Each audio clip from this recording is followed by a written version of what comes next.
Good morning, students. Welcome to our online classes of RPS Muzaffarpur. Previous class में हम लोगों ने पढ़ा था different types of tissues that are present in our body, यानी हमारे बॉडी में पाए जाने वाले डिफरेंट टाइप्स ऑफ टिश्यूज के बारे में हमने देखा था कि टिश्यूज को कितने टाइप्स में according to their shape, size, structure and for various points और वेरियस सेट्स हमने टिश्यूज को डिफरेंट टाइप्स में डिवाइड किया था, राइट ना। अब हम लोग पढ़ेंगे स्टार्टिंग से उसके बारे में डिटेल इंफॉर्मेशन गेन करेंगे। इसमें जो पहला और जो फर्स्ट टिश्यू है, ठीक है, यह है आपका epithelial tissue. Epithelial tissue is the most simplest tissue. The name epithelial is derived from two Greek words. यह दो ग्रीक वर्ड से डेराइव किया गया है। एक ग्रीक वर्ड है इसका एपी और दूसरा है थेली।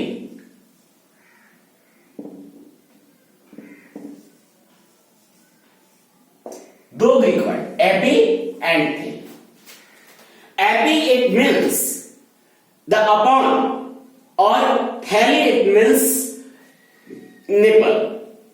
यानी अगर किसी बॉडी का और किसी बॉडी ऑर्गेन का, ठीक है, ये बॉडी ऑर्गेन है तो इसके ऊपर जो कवरिंग के रूप में टिश्यू पाया जाएगा, प्रोटेक्टिव कवरिंग के रूप में, इसी को हम लोग कहते हैं एपिथेलियल टिश्यू, ठीक है ना। इसका डेफिनेशन आप देख लीजिए कि it is the simplest type of animal tissue which forms the outer covering of external and internal body organs। इसका मतलब कि यह एक ऐसा सिंपलेस्ट टिश्यू है जो हमारे बॉडी के एक्सटर्नल और इंटरनल ऑर्गेन्स को कवर करने का काम करता है। क्या करेगा? कवर करने का काम करेगा। और यह जो मोस्ट सिंपलेस्ट टिश्यू है, ठीक है, एपिथेलियल टिश्यू, यह चूंकि कवर का काम करेगा इसलिए इसका नाम भी रख दिया जाता है कवरिंग टिश्यू। यह कवर करने का काम करेगा और इसलिए इसका नाम क्या रख दिया जाएगा? कवरिंग टिश्यू नाम रखा जाएगा। कुछ एपिथेलियल टिश्यूज ऐसे होते हैं जिनके ठीक नीचे, जो कुछ ऐसे एपिथेलियल टिश्यूज होते हैं जिसके ठीक नीचे एक खास कवर पाया जाता है, एक खास लेयर पाया जाता है जो कि मैट्रिक्स का बना हुआ होता है, ठीक है ना। कोलाजन फाइबर और मैट्रिक्स का बना हुआ होता है और इसे हम लोग बेसमेंट मेम्ब्रेन कहते हैं। जैसे मान लीजिए कि यहां पर कुछ जो है एपिथेलियल टिश्यूज है, ठीक है, एपिथेलियल टिश्यूज है और इन एपिथेलियल टिश्यूज के ठीक नीचे एक लेयर बना हुआ है। यह लेयर किस चीज का बना होता है? यह लेयर जो होता है यह आपको कोलाजन फाइबर और मैट्रिक्स का बना हुआ होता है। फाइबरस स्ट्रक्चर होने के कारण यह उस तरह के टिश्यूज जिसके नीचे यह मेम्ब्रेन पाया जाता है, इसे बेसमेंट मेम्ब्रेन कहते हैं, यह मेम्ब्रेन पाया जाएगा, वह उसे फ्लेक्सिबिलिटी प्रोवाइड करता है। क्या प्रोवाइड करेगा? फ्लेक्सिबिलिटी भी प्रोवाइड करेगा और फ्लेक्सिबिलिटी के साथ इसे स्ट्रेंथ भी प्रोवाइड करेगा, ठीक है। ये जो एपिथेलियल टिश्यूज होते हैं वह सिंगल लेयर्ड भी होंगे, हो सकता है कि यह सिंगल लेयर के हों या एक से ज्यादा लेयर्स भी इसमें हो सकते हैं। अगर ये सिंगल लेयर का होता है कोई एपिथेलियल टिश्यू, ठीक है, एक सिंगल लेयर है, तो अगर ये सिंगल लेयर का एपिथेलियम होगा तो इसको हम लोग सिंपल कहते हैं, इसको सिंपल कहेंगे। और अगर एपिथेलियम टिश्यूज एक के बाद एक मल्टी लेयर्ड में होते हैं, ठीक है, एक के बाद एक मल्टी लेयर्ड होते हैं, मोर देन वन लेयर्स होते हैं, तो ऐसे एपिथेलियम टिश्यू को हम लोग स्ट्रेटिफाइड एपिथेलियम कहते हैं।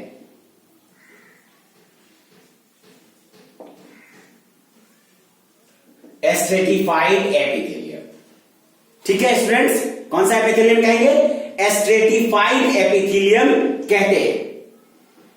इस स्ट्रेटिफाइड एपिथेलियम ठीक है। स्ट्रेटिफाइड एपिथेलियल टिश्यू जो होते हैं इसमें मल्टी लेयर टिश्यूज होते हैं और यह ऐसे ऑर्गन्स के पास पाया जाता है जिसे प्रोटेक्शन के साथ मैकेनिकल इंजुरी से भी प्रोटेक्शन की रिक्वायरमेंट होती है। इसे उस पर्टिकुलर ऑर्गन को एक्सटर्नल इन्वायरमेंट के कांटेक्ट में आने से तो रोकना ही है और उसे ड्राई अप होने से, उसके सेल्स को ड्राई अप होने से भी रोकना है और ऐसी जगह पर ये स्ट्रेटिफाइड होते हैं। अच्छा, स्ट्रेटिफाइड एपिथेलियम जो होता है वो आगे के सभी आपको जो सेल्स टिश्यूज होंगे, चाहे वह स्क्वामस एपिथेलियम हो, क्यूबॉइडल हो, कॉलुमनर हो, है ना, इन सभी एपिथेलियम में यह दो तरह के पाए जाएंगे। एक होगा सिंपल और दूसरा होगा स्ट्रेटिफाइड। स्ट्रेटिफाइड को हम लोग कंपाउंड एपिथेलियम भी कहते हैं। कौन सा कहेंगे? Compound, right. तो ये हमें देखना है कि एपिथेलियम टिश्यू जो है वह सिंपल और स्ट्रेटिफाइड दोनों तरह के होते हैं, कंपाउंड और सिंपल दो तरह के होते हैं। नेक्स्ट है आपका स्क्वामस एपिथेलियम। ये है आपका दूसरा नंबर, स्क्वामस एपिथेलियम। ठीक है स्टूडेंट्स, कौन सा है? Squamous epithelium. यह कैसे सेल से बना होता है? कहता है कि it is made up of thin, flat and irregular cells, या थिन, फ्लैट और इरेगुलर सेल्स से बना हुआ होता है। ठीक है, इसमें सेल्स का शेप कभी पॉलीगोनल हो सकता है, कभी इरेगुलर भी हो सकता है, ठीक है ना। लेकिन इसके जो सेल्स होंगे, these cells are compactly arranged, यानी कि अगर इसके सेल्स इस तरह से बने हुए हैं, ठीक है, तो यह कॉम्पैक्टली अरेंज्ड है, हर सेल एक दूसरे से बिल्कुल चिपका हुआ है, just like the floor tiles that are fitted in the floor of our houses. हमारे घर के फ्लोर में जैसे टाइल्स अरेंज्ड होते हैं वैसे ही वह एक दूसरे से चिपके हुए होते हैं, फिटेड होते हैं। It means that there is no empty space between the cells. Cells के बीच में कोई भी एम्प्टी स्पेस नहीं होता है। ठीक है, तो ये है आपके स्क्वामस एपिथेलियम। अच्छा, ये पाए कहां जाएंगे? तो कहता है कि it forms the delicate living body cavity of different organs, यानी हमारे डिफरेंट ऑर्गन्स के लिए जो बॉडी कैविटीज बनती हैं, इन बॉडी कैविटीज के लेयरिंग के लिए इसका यूज किया जाता है। किसका? स्क्वामस एपिथेलियम का। इसमें आपका कौन कौन सा बॉडी कैविटी हो सकता है? तो इसमें आपका माउथ का कैविटी हो सकता है, एसोफेगस कैविटी हो सकता है, एब्डोमिनल कैविटी हो सकता है ना। उसके बाद आपको चेस्ट कैविटी हो सकता है। इन सभी कैविटीज में ये पाए जाएंगे। ठीक है स्टूडेंट्स, अब इसके बाद हम लोग देखेंगे कि यह बोमेंस कैप्सूल, लंग्स या एल्वियोली वगैरह में भी ये जो स्क्वामस एपिथेलियम है वह पाया जाता है। बोमेंस कैप्सूल या लंग्स है, या लंग्स का जो एल्वियोली है, ये सब जो नाम है आप पहले पढ़े होंगे कि एक्सक्रीटरी ऑर्गन किडनी में बोमेंस कैप्सूल पाया जाएगा, लंग्स में एल्वियोली पाया जाता है, लंग्स में एल्वियोली पाया जाता है। और इसके अलावा आपको फेरिंग्स वगैरह या बकल कैविटी जितना भी है उसमें बताया कि जितना भी कैविटीज है हमारे बॉडी में, इसको प्रोटेक्ट करने का, इसके लेयर्स को फॉर्म करने का काम स्क्वामस एपिथेलियम का होता है। ठीक है, नेक्स्ट है आपका कि इसका फंक्शन क्या है।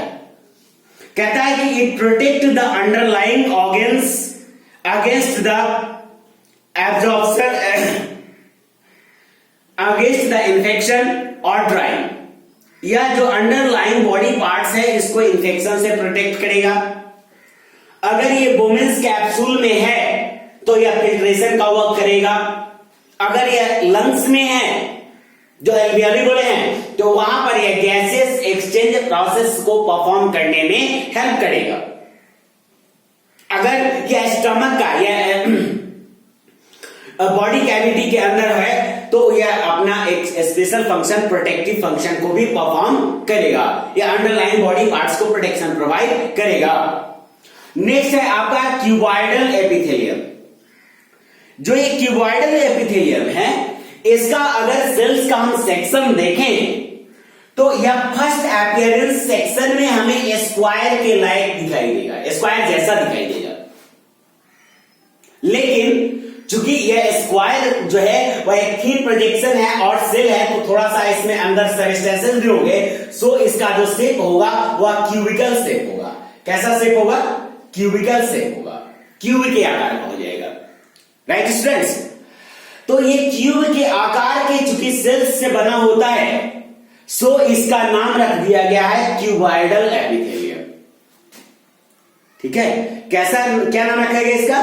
Cuboidal epithelium. और इसलिए लिखा भी गया है कि it consist of cubical cells. या कैसे सेल्स को कंसिस्ट करेगा? क्यूबिकल सेल्स को कंसिस्ट करेगा।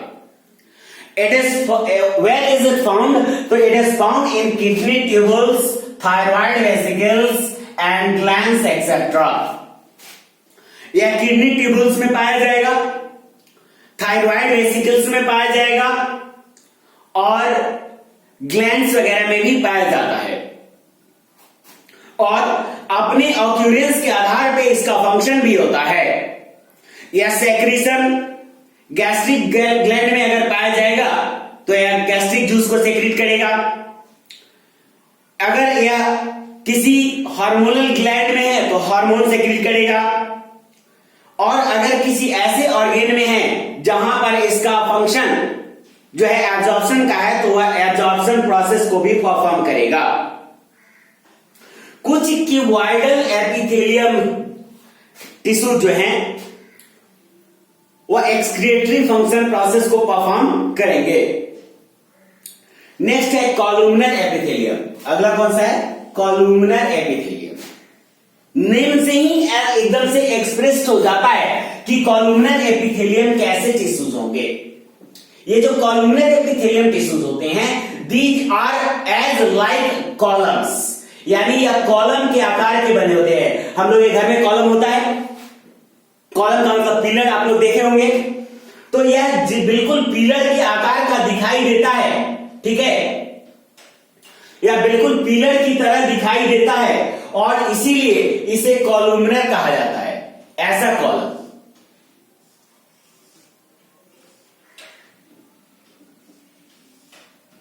ये कॉलुमनर एपिथेलियम है, कॉलम्स की तरह दिखाई देंगे। ठीक है, और चूंकि ये कॉलम की तरह दिखाई देते हैं और इसीलिए इसका नाम रखा गया है कॉलुमनर एपिथेलियम। ये टॉल सेल्स है और इसका शेप जो है वह सिलेंडर के आकार का है। सिलेंडर तो आप लोग पढ़े होंगे मैथमेटिक्स में, तो यह सिलेंडर के आकार का इसका शेप है, tall and cylindrical and pillar like. ठीक है, tall, cylindrical and pillar like cells होते हैं। इसका जो न्यूक्ली होता है, that nuclei is also elongated. इसके जो न्यूक्ली होंगे वह कैसे होंगे? इलोंगेटेड होंगे and generally present at the base of the cell, या ये सेल के बेस में पाए जाएंगे। ठीक है, यहां पे इसके बेस में पाए जाते हैं न्यूक्लियस, इलोंगेटेड होंगे और बेस के पास पाए जाएंगे। कुछ जो ऐसे कॉलुमनर एपिथेलियम टिश्यूज होते हैं जिसके ऊपर फिंगर लाइक प्रोजेक्शंस पाए जाते हैं, फिंगर लाइक प्रोजेक्शंस। इन्हीं फिंगर लाइक प्रोजेक्शंस को हम लोग माइक्रोविली कहते हैं। आप लोग विली के बारे में पढ़े होंगे डाइजेस्टिव सिस्टम में कि इंटेस्टाइन में विली पाया जाता है, जो हमारे फूड से डिफरेंट न्यूट्रिएंट्स को एब्जॉर्ब करने का काम करता है। तो एक चीज तो फंक्शन यहां पे डिफाइंड हो गया कि यह अगर इंटेस्टाइन में होगा तो यह एब्जॉर्प्शन प्रोसेस को परफॉर्म करेगा।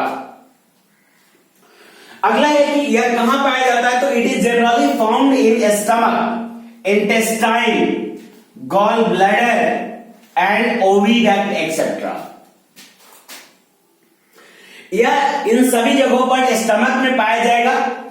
तो स्टमक में जो होता है उसमें वह जो है आपको सेक्रेटरी फंक्शन को परफॉर्म करता है और डिफरेंट डाइजेस्टिव जूसेस को सेक्रेट करेगा। इंटेस्टाइन में होगा तो यह माइक्रोविली के प्रेजेंस के कारण यह एब्जॉर्प्शन प्रोसेस को परफॉर्म करेगा।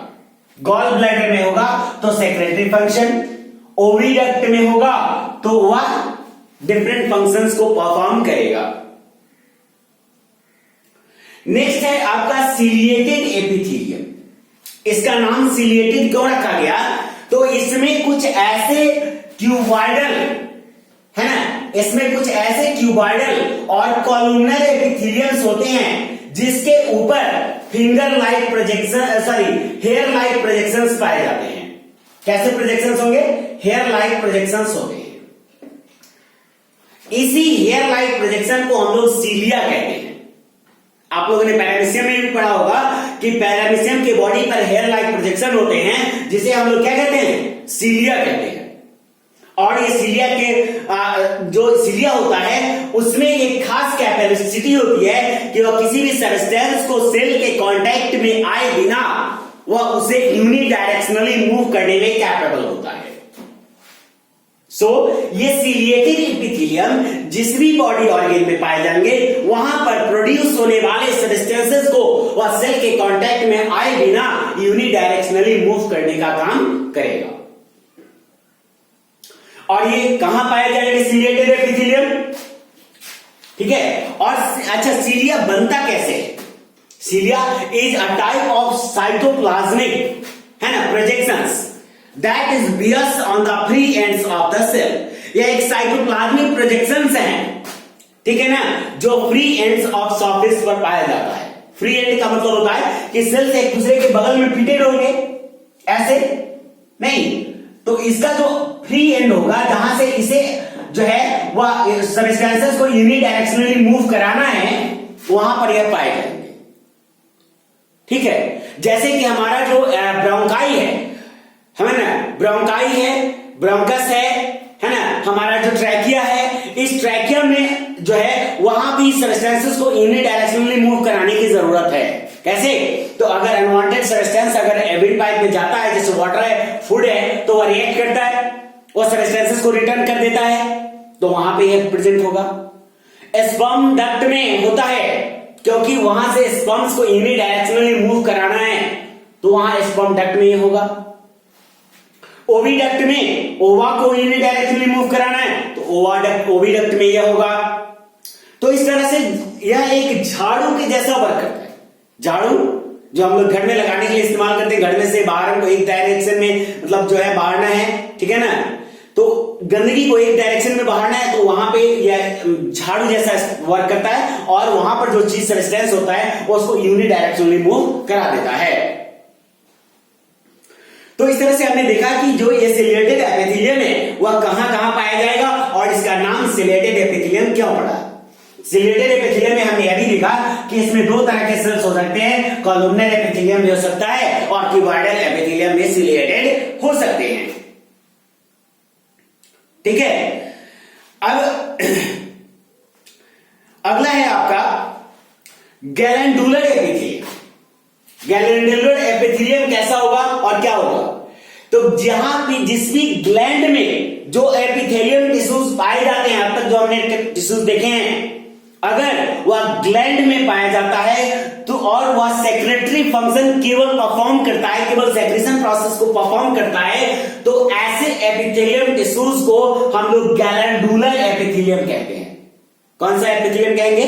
गैलेंडुलर एपिथेलियम कहते हैं।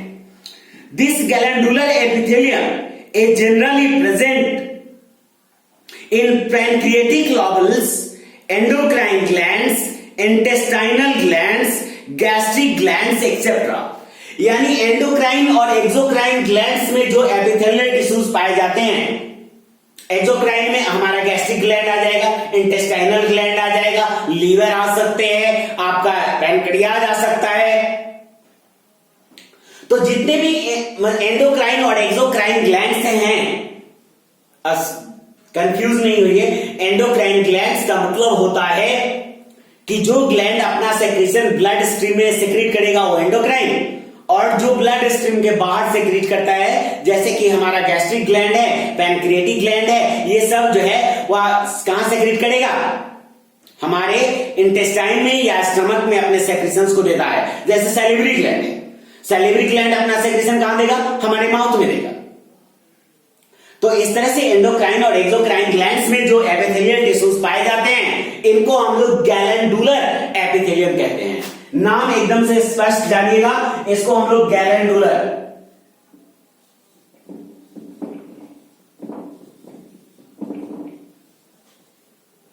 ठीक है, गैलेंडुलर एपिथेलियम कहते हैं। Is that clear?